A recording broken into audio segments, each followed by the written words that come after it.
Ош Баткен Разах автожолунун 161-чакырымы, тагыраак айтканда Кадамжай районунун Молдо Нияз айыл аймагы. Сиздер көрүп тургандай, бул жер ээн тала, суу жок, какыраган тала, электр энергиясы жок. Так ушул жерден жергиликтүү тургун Темиров Махматали агабыз 40 гектардай жерди өздөштүрүүгө алып, бүгүнкү күндө мына мынтип 6 чакырым аралыктан электр энергиясын тартып келип, өзүнүн айтымында 100 электр мамычасын орноткон, электр энергиясын тартуу үчүн. Ушинтип 40 гектардай жерди өздөштүрүүгө алган ушул жерден.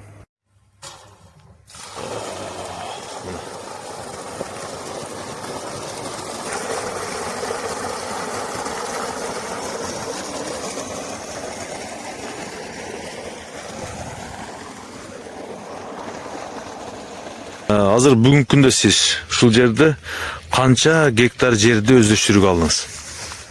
40 гектар жерди өздөштүрүүгө алдым. Өздөштүрүүгө алып, ушул жерди азыр быйылгы жылда 20 гектарга көчөт тиктим. Мына гилас черешнялар тиктим. 2000 туп турецкий. 1,5 миң туп турецкий трица деген өрүгүн тиктим. Эрте майдын ону да пышатылган өрүктөрдү тиктим. Мындан тышкары бир 2000 туп шабдалы тиктим. Анан бир 1000 туп алма тиктим. Жалпы ошондо бул жерде канча миң көчөт болуп калат?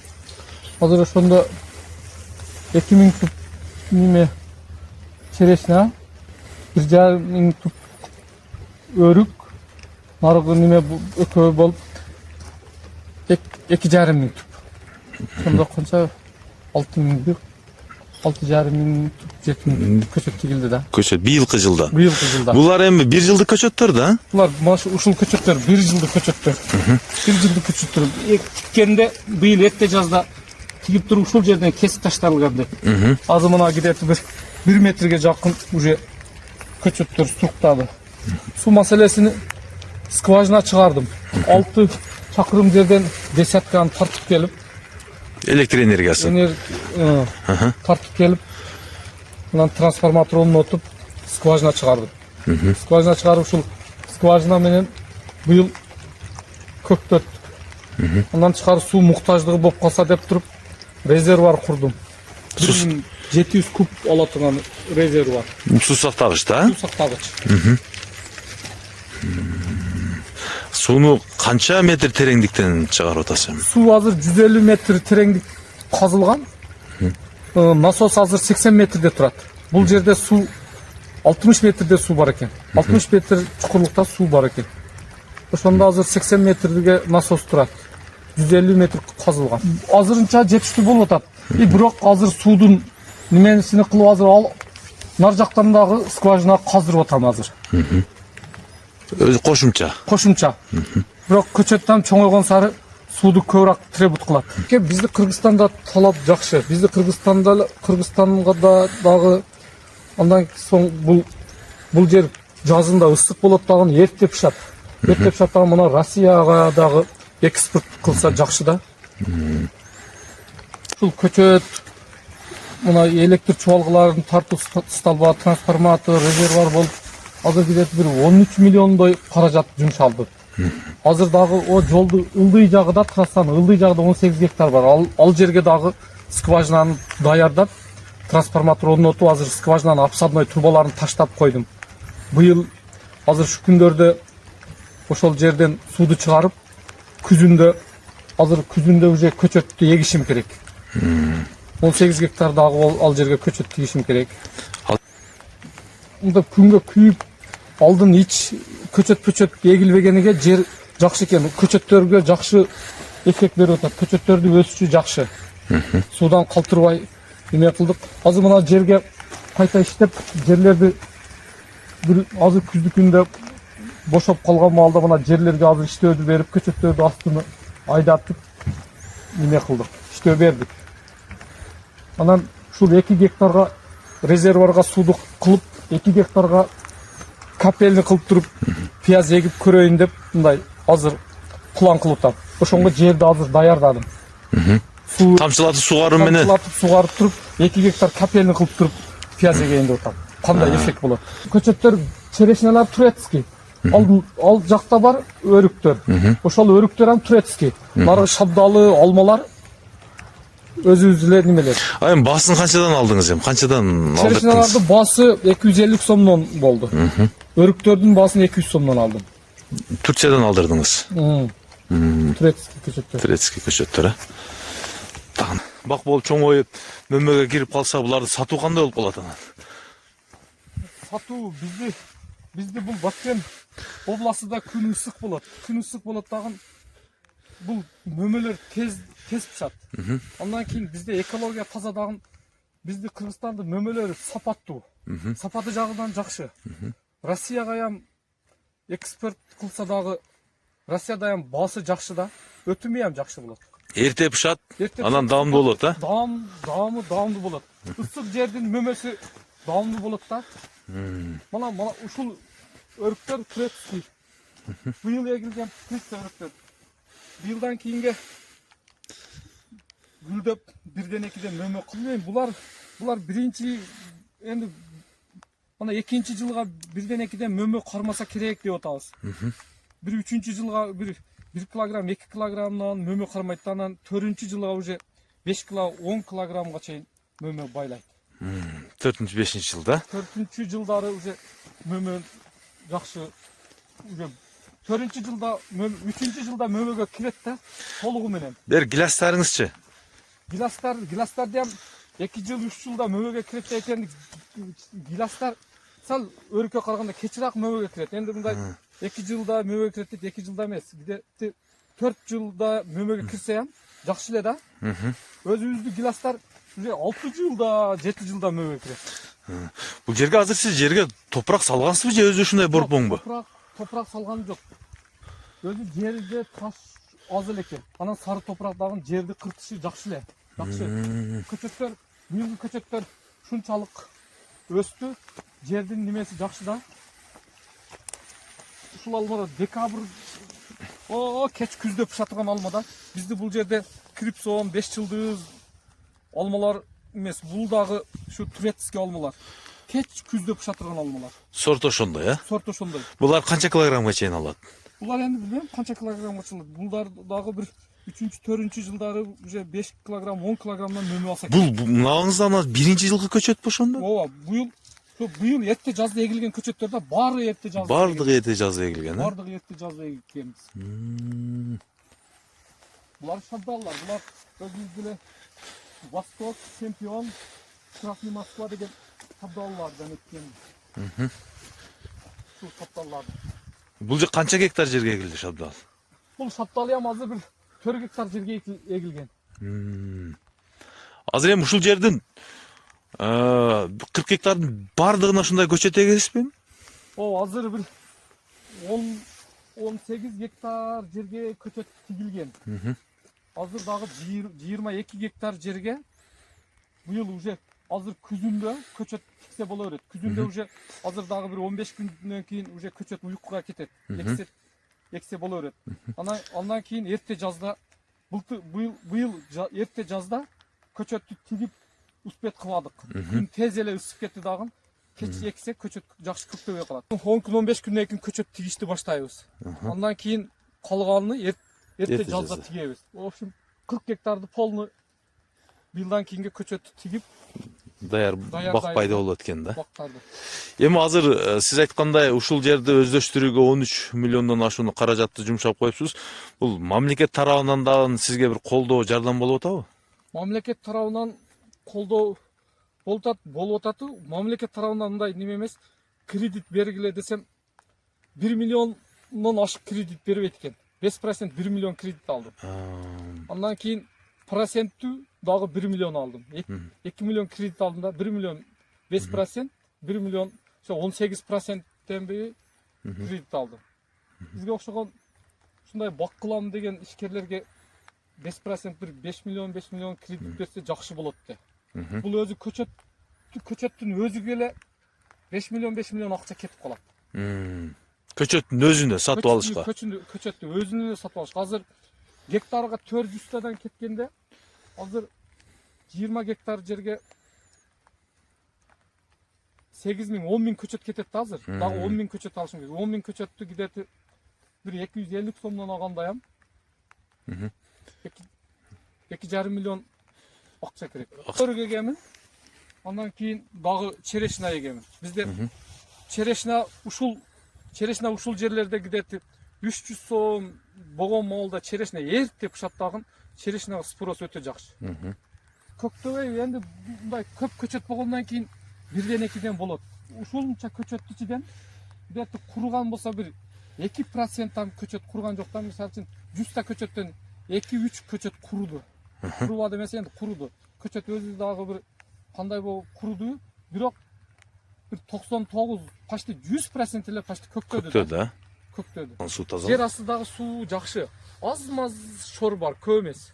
Бирок эгинге неме берет. Болот, пайдасы бар. Пайдасы бар. Мындай ончолук шор эмес да, өтө шор эмес.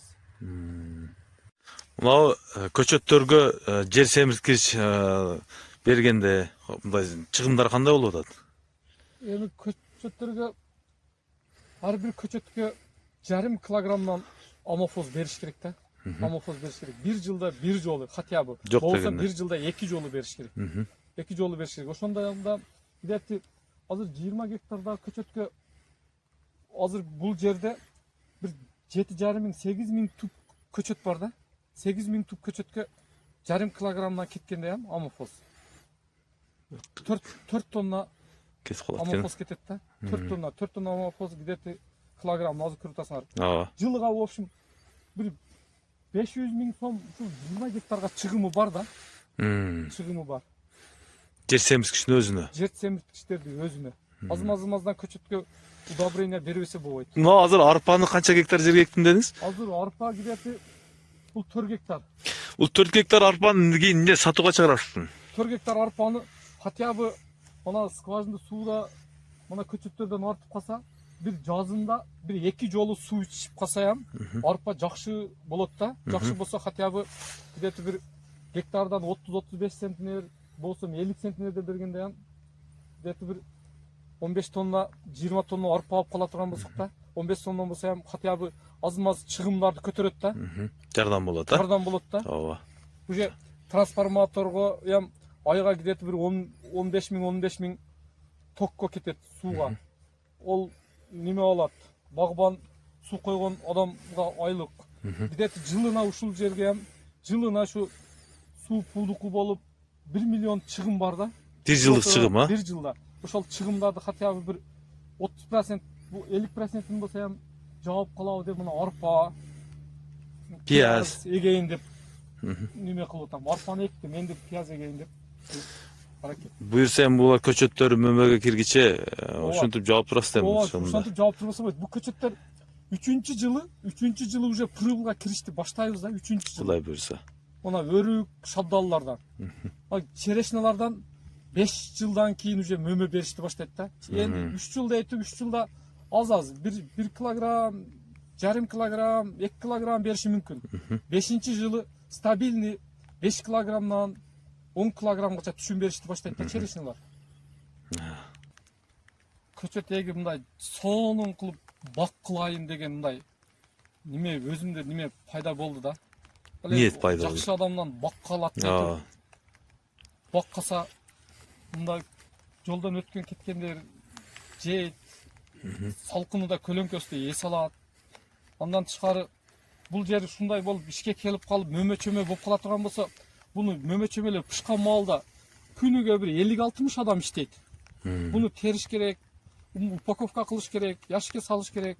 Андан тышкары азыр ушул моментте эле кидети bir 20 гектарга жетпеген эле жерде азыр bir 10 күн, 15 күндөн бери bir 12-13 адам иштеп неме кылдык. Азыр дагы эле жумуштар бүтө элек. Бул көчөттөрдүн астыларını айдатып койдук. Ар бир көчөткө кидети bir 1,5 килограммдан амофоз салып неме кылып чыгыш керек. Ар бир көчөткө. Ар бир көчөткө 1,5 килограммдан амофоз салыш керек. Азыр амофозду салып иштөө берип кое турган болсо, мына кар, жамгыр менен уже көчөткө сиңип турат дагы эрте жазда бул көчөттөр жакшы өсөт. Андан кийин асты жакшы болуп, удобрение жакшы боло турган болсо, көчөт күчтүү боло турган болсо, иммунитети көчөттү касалдык мындай анча мынча ооруларга ham көчөт неме болбойт да. Бул жерлер обработка кылып буну ишке келтирип болсом чөп басып кетет да. Мындай Ооба. чөп чыгарбай жерлерди айдаттым тракторду. Өзүмдө тракторум жок. Трактор жалдап айдатып чөптөрүн терип иштөө бердик. Буну иштөө берип бул көчөттүн уже карабасаң бул суу койсоң өсөт. Ооба, кошуна мамлекеттерден көрүп ошолорду булардан тажрыйба аламын. Анан ошолор менен сүйлөшүп, мына азыр пияз экиш деген идеяны да ошолор менен сүйлөшүп, капельни кылсам гектарга канча литр суу кетет. Деп туруп анан скважинадагы суу жетпей калып көчөттөрүм курап калбасын деп да бир 2 гектар жерди пробага эгип көрүп атам азыр пиязды. Капельни кылып. Азыраак жерде. Бирок агызып суугара турган болсоң эффект бере албай калат. Ошонго капельни кылсам сууду жеткизе аламбы? Суу жеткизе. Махат ака, мына жерде азыр канча гектар жерге суу жете турган кылып туруп жер астынан суу чыгарып атасыз? Ушул жерде 18 гектар, ошо мына 40 гектарды 18 гектарды ушул трассаны ылдый жагыда. Ылдый жагыда дагы ушул жерге азыр саатыга 50 куб бере турган өзүмүз эмне кылып скважинаны каздырып, ана обходной трубаларды таштап гай акып койдук азыр. Мына трансформаторду орнотуп туруп эмне кылып турган болсом, анан насосты таштайбыз. Мына гай аркылуу азыр 120 метрге обходнойду трубаны таштап гай акып койдук мына. Ачса суу чыгат.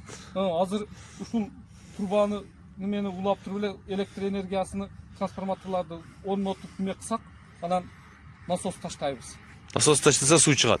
Суу чыгат. Ушул азыр 18 гектар жерге камсыздай эле ушул суу? 18 гектар жерге камсыздайт. Көчөттү камсыздайт. Если камсыздай албай кала турган болсо, бул жерге дагы бир 1000 кубтук резервуар коюшубуз керек да. Бул жерге дагы резервуар курулат. Мына суу чыгарган канча расход кетет эми, чыгым? Бул азыр ушул 50 куб суу чыгарат ушул немеге бир 1 миллион 200 миң кетип атат. Расход жалпы. Жалпы расход. Өзүбүз кылтабыз. Насостордуга чейин, мана трубаларга чейин өзүм уулум менен өзүбүз таштадык. Если башка бир скважина чыгарып аткандарга чыгарып бер десек, ушуну 3,5 миллиондон кемиге чыгарбайт экен. Азыр биз где-то 1,5 миллион, 1 миллион 700 миң эконом кылып. Эконом болот. Өзүңүздөр кылып. Мана трубаларды ham 4 талшинада калындыгы 4 талшинадагы трубаларды оштон 1700 метрин алып келдим. 100 метр таштадым, 20 метр кичинерак трубаны таштадым. Алар фильтрация кылып. Тешип суулар өтүш үчүн. Азыр bunga 6-лык насос түшөт да. 6-лык насос түшөт. 6-лык насос ошо саатыга 50 куба бере турган насос таштайбыз да. Кудай кааласа. Бул качан, жакынкы күндөрдө качан баштайсыздар эми көчөт отурушты? Мына ошо немени коюп, трансформаторду коюп эле, азыр сууду чыгарып туруп, быйыл күз айдарда уже көчөт эксе болот, тиксе болот. Ушул көчөттү тигебиз да. Декабрь айларга чейин күн жер тоңдоккага чейин көчөттү тигип алсак, анан калганын үстөп кылбай калсак, эрте жазда тигебиз. Кудай кааласа. Бул жерге канча кайсы көчөттөрдү отургузам деп атасыз эми? Бул жерге өрүк, анан гилас. Эрте бышкан өрүк, өрүктүн эрте бышкан сорт, менен анан ак өрүктү. Өзүбүздө эле мындай ак өрүгүбүз бар, чоң. Бул жер 18 гектар, Кудай буйрса 10-15 күндүн ичинде көчөт отургуз иштери башталат.